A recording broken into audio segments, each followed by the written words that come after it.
It's about self-improvement.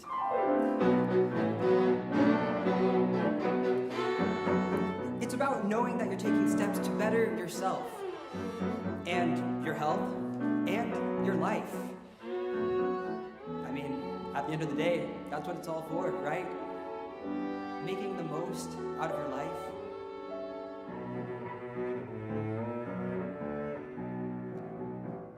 After last night's concert, which by all accounts was a massive success, met with thunderous applause and positive critical reviews, I find myself alone and lonelier than ever.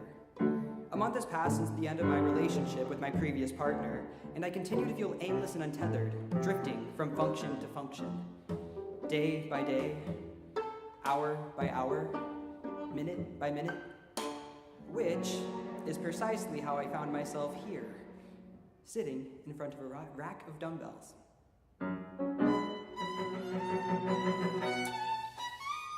At some point in all of my hovering, a breeze must have carried me into this gym, and as I floated past the front desk, it laid me gently down on top of the bench press machine.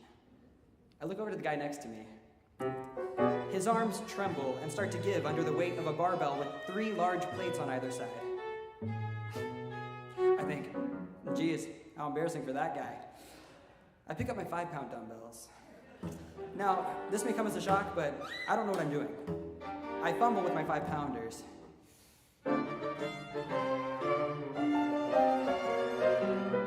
Hey, we all gotta start somewhere. And this is just the beginning of the Gymrat journey, of my Gymrat journey.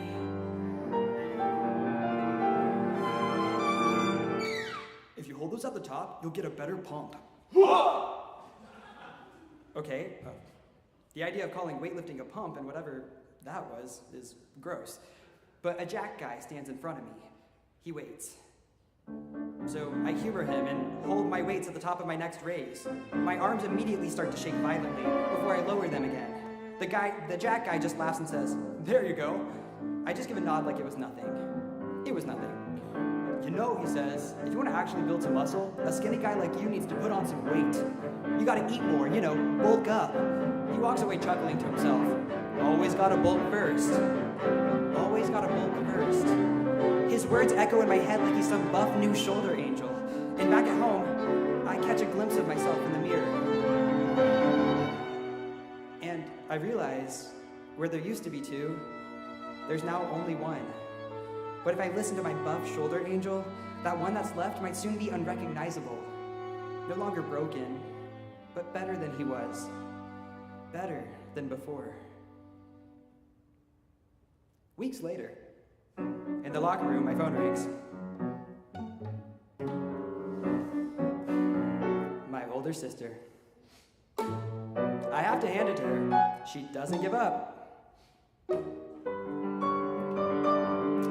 phone rings. And it rings. And it rings. And okay. I take a breath and answer. "Hey, muscle man." No hello. She never just says hello. "Are you alive?" I put my phone on speaker and drop onto the bench. "Barely," I reply. "This leg day's trying to kill me." Is all she says. I can hear her smiling through the phone, which is unfair because I'm the younger sibling and therefore entitled to the last laugh. That's your 3rd time at the gym today," she says. "Second," I argue, and I start realization hitting me. "How do you know where I'm at? I track you, duh." I admire her shamelessness. "I've been trying to reach you," she begins. "Yeah," I respond, "I've noticed. You could just send me a text, and you could just answer the phone." Touché. "So," she begins, "why are you working out all the time?" she asks bluntly. "I'm not," I start to lie. "Hey, I'm not judging, she pauses. "Here we go." She says, "You don't need to prove anything to him," she says softly. I know. I'm not," I start, voice raised, but then remembering I'm in a public locker room. "That's not what I'm doing." "Okay," she draws out. "I just meant it hasn't been that long, and you haven't been running or working on your music." I cut her off. "Look, I gotta go. I have things to do." She sighs. "Call me later Yeah, I say, already knowing I won't. Sure. I hang up, put my phone in the locker, and slam it shut. This isn't about him. Working out is good. The gym is a good thing. I'm getting stronger. It's not for him. That's not what this is about.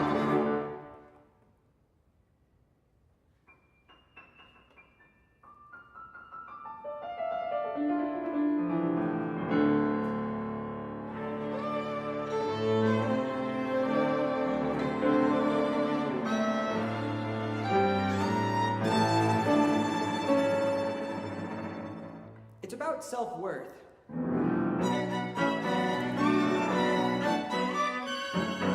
It's about knowing you're enough, or at least knowing you can become enough if you just put in the effort to change everything about yourself. I mean, right? Isn't that what it's all for?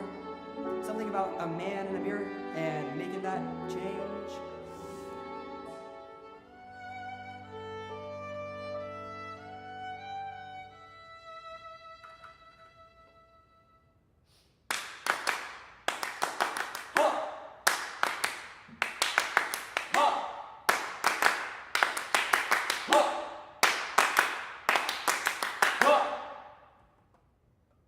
Yeah, I've gotten stronger. It's been a few months. And not to brag, but I'm using 15-pound dumbbells now. Do I feel better? Hard to say. I'm mostly sore and exhausted and lonely.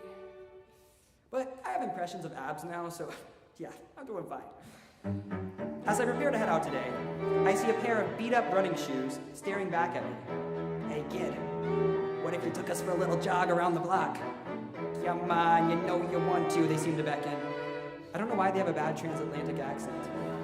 I remember the freedom of running, of freely thinking.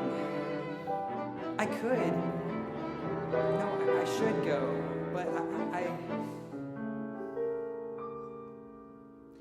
I just don't understand why you're always there, my sister says from across the table, London fog in hand. I was lured here with the promise of free coffee, but I suppose I should have seen the therapeutic trap coming. It reeks of big sister antics. She says, come on, talk to me. Why are you trying to be a gym rat? I gasp in fake offense. I'm not trying to be a gym rat. I am one. She looks unamused. So I just say, look, I just figure I could either mope around and dissociate in my apartment, or I could do the same thing at the gym. And if I do it there, at least, I'm getting more fit. She looks concerned. Okay, look, she cuts me off. It's become an obsession, she says softly. You haven't been doing the things you used to love. Like writing your songs or running. And, look at you. You're not even eating anymore.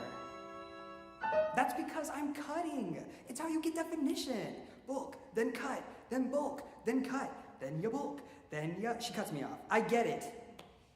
I just think that this all started when you finally had some time to think about, how things ended. Look, it's fine. I interrupt. It's totally normal. When relationships end, some people work on themselves, and that's what I'm doing. So, if you'll excuse me, I get up and leave.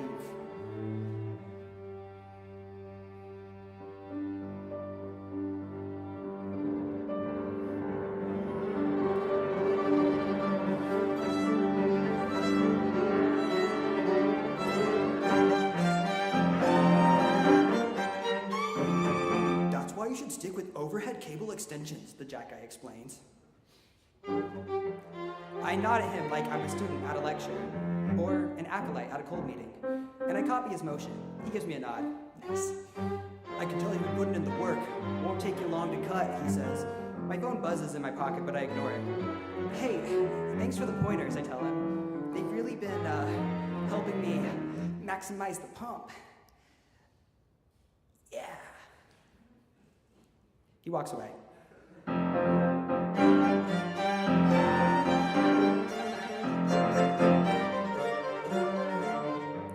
I pull out my phone and read the message from my sister. Please do something for yourself that's not the gym. And then, I love you, stupid. I smile.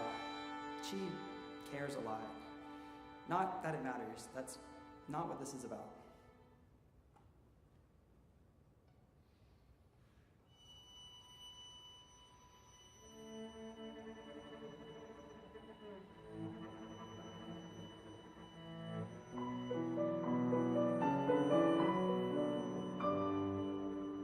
It's about self-care. It's about knowing and doing what's best for you and building habits that are good for you.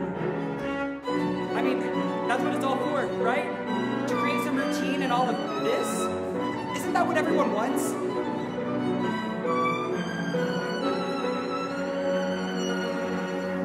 I bought a self-help book. Deborah Jean's Guide to Centering the Self. I always feel good buying self-help books. I feel like I'm prioritizing my mental well-being. I mean, the genre is literally named after helping yourself. There's something empowering about that. But God, I hate self-help books. I mean, reading them, most of the time they just state the obvious. For example, I open up my new purchase. It says, take a deep breath. Really, a deep breath? Maybe I don't want to take a deep breath, Deborah. I shut the book on Deb. I cracked my knuckles once, blinked twice, clicked my heels 3 times, and suddenly, I'm back at the gym. And like a rodent to a block of cheese, I sniff out the dumbbells on the rack and grab the ones that say 20 pounds. Yeah, I moved up. I do my curls, and then my presses, and then my curls, and my raises, and then my curls, and I stop. I'm watching myself in the mirror again. I turn sideways, I flex, and I stand, and I stare, and I stand, and I stare, and I stand, and I stare, and nothing. Looking solid, man. The jack guy appears, breaking my trance. You been cutting? Yeah, I reply. Yes. I don't know, probably. Hey, can I ask you something? He turns to me. What's up? I don't know. When did you feel like done, I ask. He frowns. Done with what? I gesture around us with this. He laughs. Look at me, man, he says like it's obvious. I shake my head. There isn't a done. Once you're on this train, there's no getting off. You think I'm satisfied with where I'm at? Absolutely not. Satisfaction is complacency. Working out is my #1 priority. That's why I'm always here. I have to be. To look this good, that's what it takes. Oh, is all I say. And with the don't skip leg day, he leaves me to my thoughts. I think of the future. Bulk. Cut. Bulk. Cut. Repeat. And so on and so forth till the end of time. The overhead lights flicker, and then I'm outside my apartment, fiddling with my keys. I open the door and, hey, my sister says, sitting in my living room. Jesus, I jump. Why? I knocked, she says, like that explains everything. I track her gaze to the dumbbells by the couch, the protein shakers by the sink, the self-help book face down on the table. She turns to me. Are you okay? Yeah, I say. You don't sound okay. I shrug and say, I look okay. She just calmly says, you always did. I sit down and she moves to sit next to me. We sit there like that in silence. And after a moment, she says, you know, you're allowed to be sad. I am sad, is all I say. After another moment, she says, you're allowed to think about it. I don't know how, I tell her. I do, she says. She stands and disappears. When she returns, she's holding a beat-up pair of running shoes. She offers them to me, and I take them. She hugs me. I go rigid, but after a moment, I hug her back. She says, if you want to be a Gymrat, be a Gymrat. But not because you feel like you aren't enough the way you are. One day, someone will see you for you. Don't change that. Please don't. In the meantime, if it seems like too much, I'm here. I don't say anything. I just put on the old shoes, and then the door closes, and then footsteps, and then breathing, and then a light jog at first, and then the pace picks up. I run, and I hurt, and I think, and it feels so good to think. I keep running, and at some point, I blink away tears, and that feels good too. And I realize it's about having space to feel. It's about finding a way to understand that things in life will change, and things will end, and things will hurt, but knowing that it'll be okay in spite of that.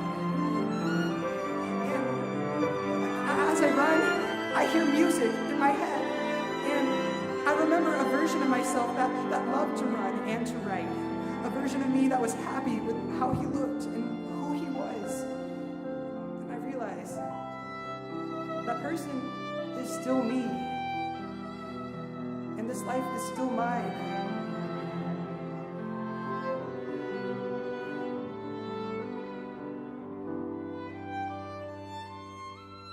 And that's what this is about.